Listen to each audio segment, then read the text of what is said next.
ভুয়ো জন্ম সার্টিফিকেট তৈরি হচ্ছে। দেশের কীভাবে সর্বনাশ হচ্ছে জানেন?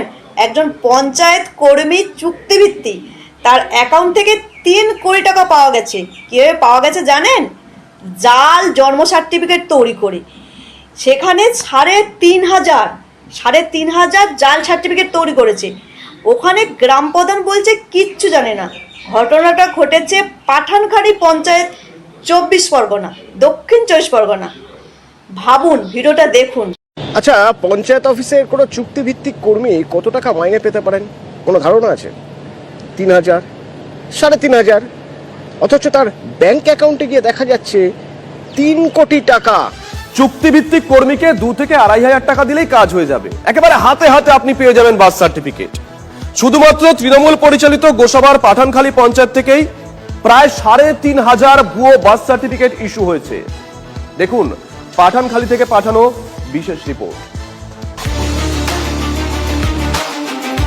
গোসাবার পাঠানখালী পঞ্চায়েত, এই পঞ্চায়েতের অস্থায়ী কর্মী গৌতম সর্দারকে গ্রেফতার করতেই প্যান্ডোরার বাক্স খুলে ফেলেছে কলকাতা পুলিশ।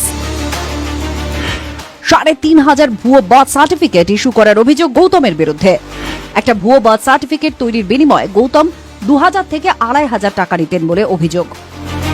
বেআইনিভাবে জাল শংসাপত্র জন্ম এবং মৃত্যুর এই ঘরটিতে থেকেই পঞ্চায়েতের যিনি কর্মী ছিলেন গৌতম সর্দার, তিনি এখান থেকে ইস্যু করেছিলেন সংখ্যাটা একে একে 3,500। এখনো পর্যন্ত আমি তো সঠিকটা এখনো পর্যন্ত যাচাই করে, তবে 3,500 সার্টিফিকেট তো ইস্যু হয়েছে, তার কম হচ্ছে তার বেশি হয়েছে সেটা এখন আমি বুঝতে পারছি না। পঞ্চায়েত প্রধানের অজ্ঞতাকে হাতিয়ার করেই পাসওয়ার্ড খুলে সেখানেই ভুয়ো সার্টিফিকেটগুলোকে ইস্যু করেছে অর্থের বিনিময়ে। প্রথমেই বললো যে আপনার ফোন নাম্বারটা সরিয়ে দিয়ে আমি আমার ফোন নাম্বারটা দিয়ে রেখেছিলাম, যার জন্য আপনার লগ ইনে কোনো ওটিপি যেত না।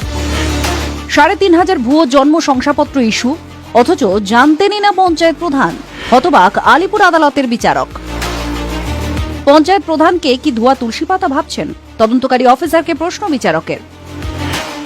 তৃণমূল পরিচালিত পঞ্চায়েত, সুতরাং এত বড় অভিযোগ ওঠায় শাসক দলকে নিশানা করার সুযোগ হাতছাড়া করতে নারাজ বিরোধীরা। একটা দুটো জাল শংসাপত্রের কেউ একটা আইনকে পাশ কাটিয়ে কোনো জনপ্রতিনিধিকে একটুখানি ভুলভাল বুঝিয়ে একটা নিজের ডকুমেন্ট বার করে নিয়েছে, ব্যাপারটা এমন নয়। ওখান থেকে একেবারে জাল ডকুমেন্টের জাল নাগরিকত্ব বিক্রি করার ব্যবসা হচ্ছিল। পঞ্চায়েত কর্মী তৃণমূল করে, নাম গৌতম সর্দার, 2,000 করে টাকা তুলেছে, 2,000 করে টাকা তুলেছে এবং টাকার বড় অংশ ভাগ পেয়েছে তৃণমূলের লোকেরা। তৃণমূল যদিও ফুৎকারে অভিযোগ ওড়াচ্ছে। এইরকম ধরনের কিছু অপরাধ খারাপ